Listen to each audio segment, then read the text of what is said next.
Hi, welcome. Enjoy the content, subscribe and turn on notifications. The beginning. It's funny. You think the beginning of the end is a loud, violent thing. A crash. But it isn't. It's quiet. It's the small, almost imperceptible sound of a crack forming in something you thought was solid stone. It was a Friday. In October. Our 25th anniversary. A longer pause. 25 years. You say the words. And they have weight. They're supposed to mean something. For me, they meant Sunday mornings. The smell of coffee and newspapers. Winter nights. Where the heat from the fireplace was the only light in the room. They meant arguments over trivial things. And agreements on the big things. The shape of our future. Or so we believed. I am a creature of habit, you see. A history professor. I find comfort in patterns. In the predictable progression of events. My life with Helena was my most cherished historical text. Helena Rhodes. 48 years old. A woman whose every line and verse I thought I had memorized. We had aged in parallel. The silver in my hair mirrored the silver in hers. That's what I told myself. That's the narrative I had constructed. That night, everything was set. The ritual. I had prepared her favorite dish. A duck confit with a cherry reduction sauce. A recipe I'd spent years perfecting. Not for me, you understand. For her. I'd bought a bottle of Bordeaux, a vintage from the year we'd met. It was a milestone. It demanded acknowledgement. Just the two of us. That was always our way. She came home from the gallery around 7:30. Later than usual, but that had become a pattern in itself. Helena was a senior administrator. A demanding job. Long hours, fundraisers. I understood the pressure. Or, I made myself believe I did. I never questioned it. A man trusts his wife. That is the foundational principle of a marriage, is it not? But that night was different. As she stepped through the door, offering a tired smile. And a perfunctory apology, a discordant note sounded. It was a detail so small that a less observant man might have missed it. She was wearing a bracelet. It wasn't her style. Helena's taste was minimalist. Understated. A simple silver necklace, the pearl earrings I gave her. And, of course, her wedding ring. The plain gold band. A promise of forever. This bracelet was different. It was platinum, I think. Thin, delicate, but clearly expensive. It made a soft, almost secretive chiming sound as she moved. But it wasn't the presence of the bracelet that made my stomach clench. It was the absence of something else. As she took off her coat, her left hand came into the light. The ring was gone. My heart didn't race. It went completely still. A dead weight in my chest. 25 years of history, erased from her finger. She walked to the table. "Oh, Sam. It looks beautiful," she said. Her voice, a little too bright. She kissed my cheek. Her perfume was different. Too sharper. Another crack. I couldn't process her words. My gaze was fixed on her bare hand. "Helena," I said. My voice was steady. Unnaturally steady. "Where's your wedding ring?" She glanced down. A practiced look of surprise on her face. A performance. "Oh, that," she said, with a breezy calmness that set my teeth on edge. "It was getting too tight. I took it in to be resized, a few days ago. It should be ready next week." A perfectly reasonable explanation. It would have been, had I not held that very hand just 3 days prior. I remembered the feel of the ring. Cool. Familiar. It had not been tight. The lie was so effortless. So smooth. This was not her first time telling it. "And the bracelet?" I asked. "Is it new?" She gave a quick smile. "Yes, I bought it for myself. A little anniversary present. 25 years, you know. I figured I deserved something special." She turned away. A dismissal. "This duck looks divine, Sam." We sat down. We ate. Or rather, she ate. I moved food around my plate. The rich flavors, turning to ash in my mouth. My mind was racing now, connecting the dots. The late nights. The whispered phone calls. The phone always, face down. How had I been so blind? The dinner was a haze. A performance. Two actors reading from different scripts. When it was over, she claimed exhaustion and went to shower. I remained in the kitchen, washing the dishes. The warm water, the scent of soap, all terribly normal. And in that normality, the world I had built began to fracture at the edges. That was the real beginning. The moment I knew I had to find the truth, no matter the cost. I didn't sleep that night. I lay beside Helena, listening to her breathing. Even, steady, unforgivably peaceful. Around 3 in the morning, I slipped out of bed. Her handbag was on the armchair. In 25 years, I had never once gone through her personal belongings.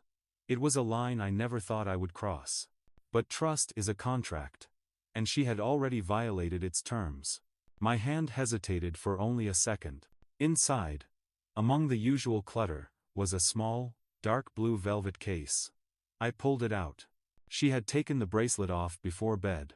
Smart. I opened the case. Under the dim light, the platinum gleamed with a cold fire. It was a beautiful piece. A gift. An intimate one. I turned over one of the tiny charms. A polished silver heart. And there it was. Engraved on the back, in elegant, looping script, were 2 words. Always, D. D. Who was D? My mind cycled through our lives. There was no significant D. Not one who would give a gift like this. Always. The very word we had exchanged at the altar, now cheapened. Engraved on a trinket given by a stranger. I sat there, for a long time. The bracelet in my hand. Too light to carry so much betrayal. Yet too heavy to ignore. The pieces began to fall into place. Not with a crash, but with the quiet, devastating clicks of a lock's tumblers aligning. Helena wasn't working overtime. She was with someone else. Someone, for whom she would remove her wedding ring. I carefully placed the bracelet back in its case, and returned it to her handbag. Exactly as I had found it. The first rule of an investigation is not to alert the subject. The sun began to bleed through the blinds. I sat motionless. A ghost in my own home. She was building a new life. A secret history. And I had been relegated to a footnote in my own story. When Helena woke up, bright and refreshed, I had already made a decision. There would be no tearful accusations. My anger wasn't hot. It was glacial. Slow-moving, and immensely powerful. I needed absolute certainty. I needed the entire, unvarnished, historical record. While Helena was in the shower, I went to the home office. Her laptop. The password. A combination of our anniversary month and the year we were married. I had always found it sentimental. Now, it felt like a sick joke. I opened it. I started with the obvious. Emails. Browser history. Nothing. She was careful. For a moment. Doubt. Was I manufacturing this? But then I remembered the inscription. Always, D. That was not my imagination. I recalled a trick. Hidden files. Digital breadcrumbs. I went into the system settings. And there it was. Buried deep, a single directory named Venice 2024. My hands were steady as I double-clicked. What I found inside obliterated the last 25 years of my life. Photos. Dozens of them. Helena. Smiling. Looking younger. More vibrant than I had seen her in years. Standing next to her was a man I recognized instantly. Dominic Vance. A titan of finance. A major patron of the arts, chairman of the board at the gallery. Married. 2 children. I had met him a few times. He had the easy charm of a man who had never been told no. In the photos, they were in Venice. On a gondola. At a candlelit dinner, laughing. In some, she wore the platinum bracelet. In none of them did she wear her wedding ring. There was more. Screenshots of text messages. Declarations of love. Complaints about their spouses. I was predictable. Unseeing. His wife was cold. Apathetic, predictable script. And then, the message that made the anger in my chest solidify into something diamond hard. From him. I love that you've swapped that tired symbol of your past for the promise of our future. The bracelet looks perfect on you, my love. I cannot wait for the day we no longer have to hide. That tired symbol of my past. My ring. Our marriage. Dismissed as a relic. I felt a profound, chilling clarity. This was no longer about a marriage, it was about justice. I plugged in a flash drive. I copied everything. Every photo. Every message. Every piece of her treachery. Then, I began to print. When I was finished, it was nearly noon. I sent her a text. Going to the university. Back this afternoon. She replied almost instantly. With a single red heart emoji. The hypocrisy made me physically sick. I walked into the living room. She was on the couch, reading a magazine. Helena, I said. My voice was devoid of all warmth. She looked up, startled. We need to talk. In the dining room. Now. She followed me. The dining room table was set for a tribunal. I had laid out the printed sheets of paper in a neat, orderly grid. The flash drive sat in the center. The moment she saw them, the color drained from her face. Samuel, I can explain. Explain? I cut her off. The harshness in my voice was new. She turned away. A dismissal. This duck looks divine, Sam. We sat down. We ate. Or rather, she ate. I moved food around my plate. The rich flavors, turning to ash in my mouth. My mind was racing now, connecting the dots. The late nights. The whispered phone calls. The phone always, face down. How had I been so blind? The dinner was a haze. A performance. 2 actors reading from different scripts. When it was over, she claimed exhaustion. And went to shower. I remained in the kitchen. Oh. I laughed. It was an ugly sound. You love me? How long, Helena? How long has this been going on? She hesitated. 6 months. 6 months, I repeated. For 6 months, you have lived a double life. For 6 months, you have lied to my face. She was sobbing now. But I felt nothing. Only a deep, hollow ache, and an ironclad resolve. Did he promise to leave his wife for you? I asked, picking up another message. Did you really think a man who lies to his wife would be honest with his mistress? He said I was different. And you? I interrupted. What was missing here, Helena? What didn't I give you? Respect? Loyalty? Love? I gave you everything. And you threw it all away. For what? A few stolen weekends? And a bracelet with a sentimental engraving? She had no answer. She just stood there. Broken. I want you to leave, I said finally. Each word. Deliberate. Sharp. Today. Now. Pack a bag and go. Go to his place. Let's see how welcoming Dominic Vance is, when reality comes knocking. Sam, don't do this, she pleaded. I choose you, I will always choose you. You chose him when you took off your ring, I replied. You chose him every time you lied. Don't stand here now and tell me you choose me, just because your house of cards has collapsed. You traded 25 years for an illusion. Now, you'll find out the real cost of that trade. I turned and walked upstairs. I pulled her suitcases from the closet. I began tossing her clothes inside. She followed me, begging. But her words were just noise. Within 2 hours, her bags were by the front door. As she gathered her purse, I watched her take the small velvet case and tuck it into a pocket of her suitcase. Even then, she couldn't let it go. I'm so sorry, Sam, she whispered. I truly am. I didn't answer. I just closed the door behind her. The solid click of the lock echoed the final, definitive end of our marriage. Then, and only then, did I allow myself to break. I slid down the wall to the floor, and I wept.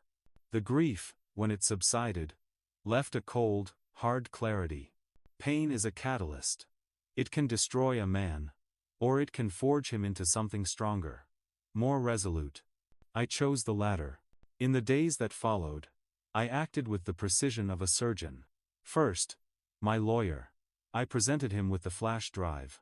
Too light to carry so much betrayal, yet too heavy to ignore. The pieces began to fall into place.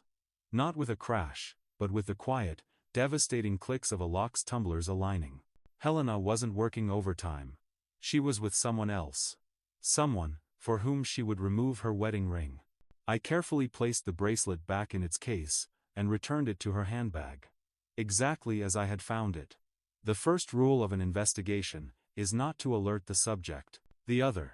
I sent anonymously to the managing partners of the firm that represented the gallery's board. Their relationship wasn't just a moral failing. It was a professional and legal liability. The fallout was immediate and catastrophic. Genevieve filed for divorce. Dominic was forced to resign his chairmanship, his reputation shattered. Helena was fired. Within a single week, she had lost her husband, her home, her career, and her lover. Dominic Vance wanted nothing more to do with her. He sent her a single, brutal text, then blocked her number. She came back to the house one last time. She stood on the doorstep and begged for a second chance. I listened patiently until she was finished. Then I looked at her. "It's amazing, isn't it?" I said, my voice calm. "How easily cheap symbols tarnish." And then I closed the door. The divorce was swift. I kept the house. The court awarded me the larger share of our assets. She walked away from 25 years. With almost nothing. Justice, in its own cold way, had been served. 1 year later. A year can change everything.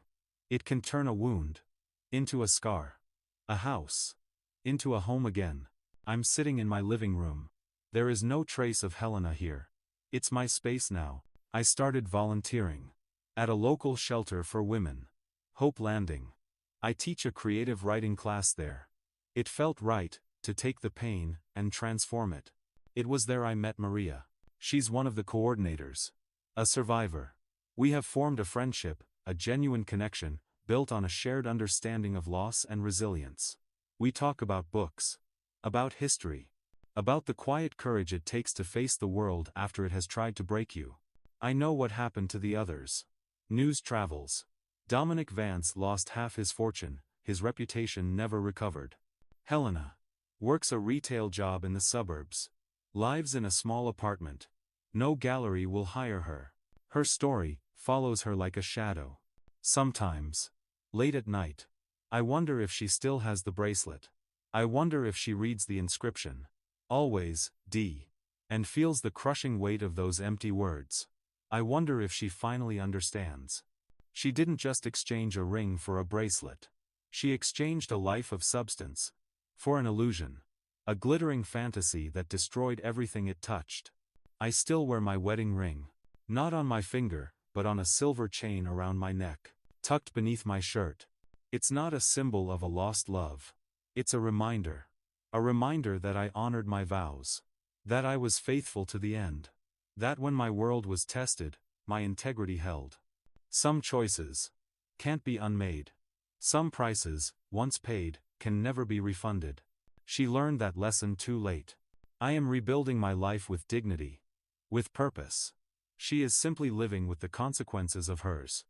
And separating our two futures is a simple, immutable truth. Character is what you are in the dark. Thank you for watching the video. If you enjoyed it, don't forget to subscribe to the channel and turn on notifications so you won't miss any updates. See you next.